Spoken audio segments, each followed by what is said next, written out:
Teman-teman, asik kan jalan-jalan di salah satu kota di Surabaya ini?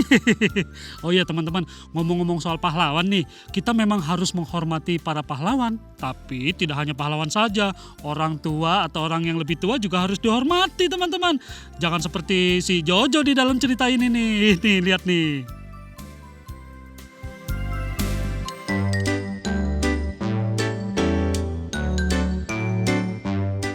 Selamat siang anak muda. Boleh saya tanya alamat? Boleh Pak, Bapak cari alamat siapa di sini? Sebentar. Saya cari dulu alamatnya. Nanti kita terlambat sekolah nih. Biarkan saja orang tua pikun itu. Pak, tanya aja deh sama satpam komplek. Kita tidak ada waktu nih. Lagian Bapak nanya sama kita. Emangnya kita petugas informasi? Udah ya Pak, ayo Mi. Kamu sih nggak sopan amat sama orang tua. Hei, kamu siapa sih? Kok berani-beraninya duduk di situ? Mau tanya alamat? Wah kebetulan, ini loh Pak Demu yang sering Ibu ceritakan. Pria baru datang dari Jogja. Aduh, inilah kakakku yang paling aku sayang. Maafkan saya Pak De. Dari tadi bersikap tidak sopan. Tidak apa-apa nak. Yang penting mulai sekarang Jojo harus membiasakan diri untuk selalu menghormati orang yang sudah tua.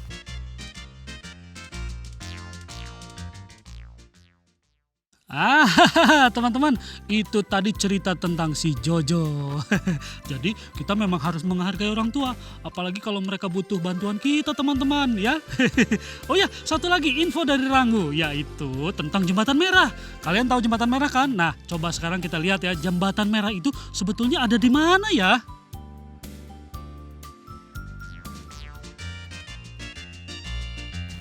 Di manakah sebetulnya letak Jembatan Merah? Jembatan Merah selalu mengingatkan orang-orang pada sebuah lagu karya Pak Gesang tahun 40-an. Teman-teman pernah dengar lagunya? Jembatan merah sungguh gagah berpagar gedung raya. Nah, Jembatan Merah adalah salah satu saksi perjuangan bangsa Indonesia di Surabaya.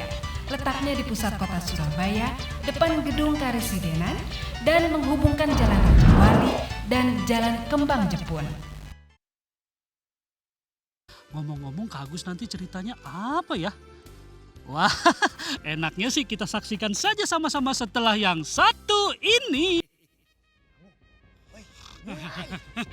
Dongeng yang Kak Agus udah mau mulai dongeng. Oh, Katanya tadi minta dengerin dongeng yang asal mula Reok Ponorogo. oh iya, Ranggu ngantuk Kak Agus. Ngantuk ya? Iya. Supaya tidak mengantuk, Iya. kan tadi udah tidur cukup. Kan tinggal mandi sore. Ya. Sambil nunggu mandi sore, denger cerita dulu. Iya, teman-teman di rumah juga kan mau dengerin kan ya teman-teman ya. Nih, dongengnya itu Oh. tentang asal mulanya mengapa disebut nama Reok Ponorogo. Wah, Wah. seru ceritanya. Nih, dulu asal mulanya kalau sekarang sih Jawa ya namanya Kediri, di daerah Kediri. Daerah Iya. Kediri. Nah, ceritanya gini, Ranggu. Waktu itu sang raja yang sangat terkenal itu sedang sedih. Dia memikirkan anak gadisnya yang sampai sekarang kok tidak mau menikah. Wah. Gitu. Sampai ayahnya bilang, kenapa kamu tidak pernah mau menikah dan tidak pernah mau menerima lamaran orang lain, hai putriku? Padahal dia cantik ya Kak Agus. Cantik sekali. Nah akhirnya kan udah sang putri akhirnya menjawab, bukan aku tidak mau. Lalu kenapa? Aku juga tidak tahu. Cobalah pikirkan, usiamu itu sudah harusnya menikah.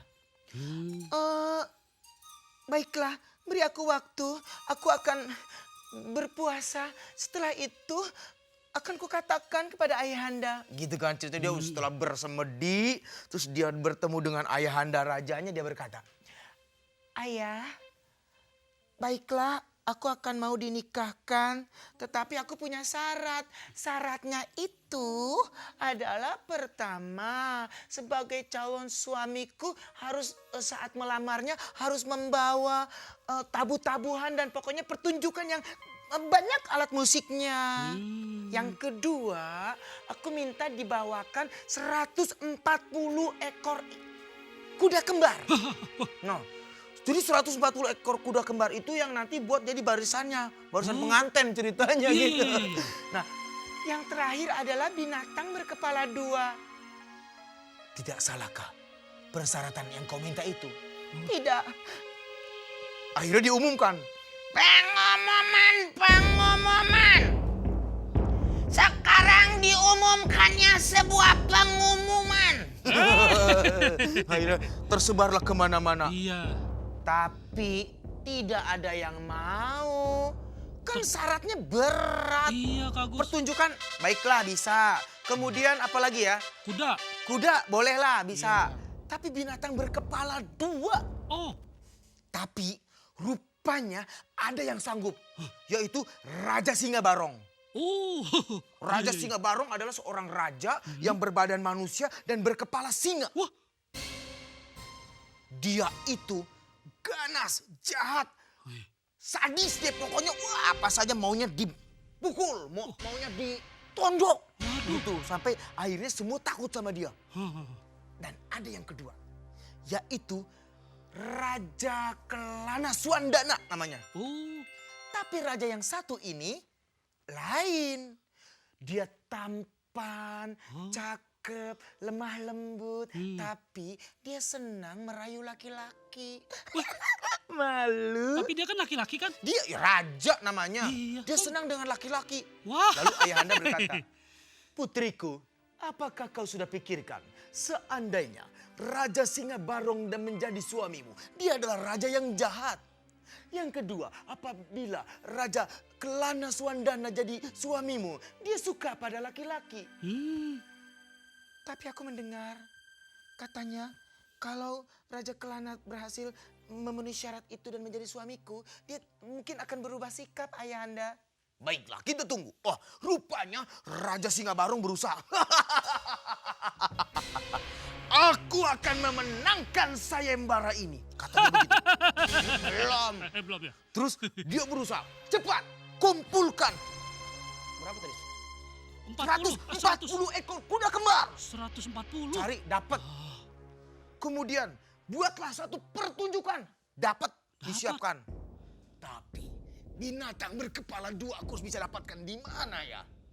Baiklah, karena kalian tidak sanggup, aku akan mencarinya sendiri. Tapi cepat pergi ke tempat kerajaan Raja Kelana itu. Aku ingin tahu sejauh mana persiapan dia.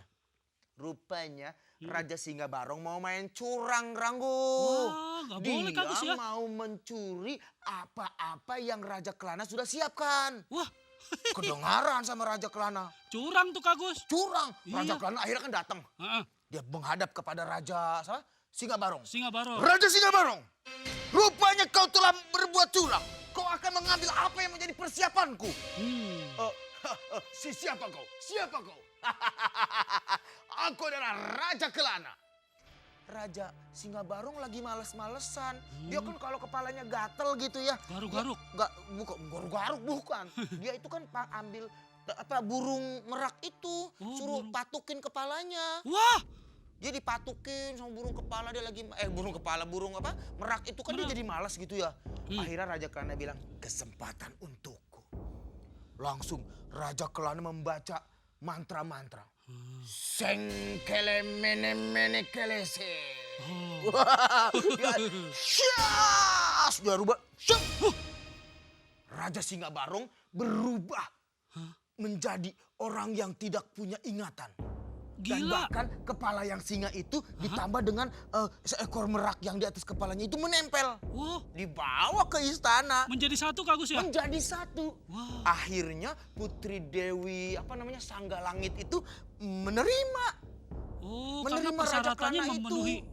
Tapi Iya. Raja Kelana akhirnya dia berusaha untuk menjadi raja yang bijaksana. Dari situlah ia bahagia. Oh, iya. Nah, sejak saat itulah terkenal yang namanya tabuhan itu, musik-musik itu yang namanya reok Ponorogo. Oh, tapi dia sudah tidak suka sama laki-laki lagi. Ya, tidak kan udah berubah. Iya. Kak Agus ceritanya kan udah selesai nih. Kalau gitu seru sekali ceritanya.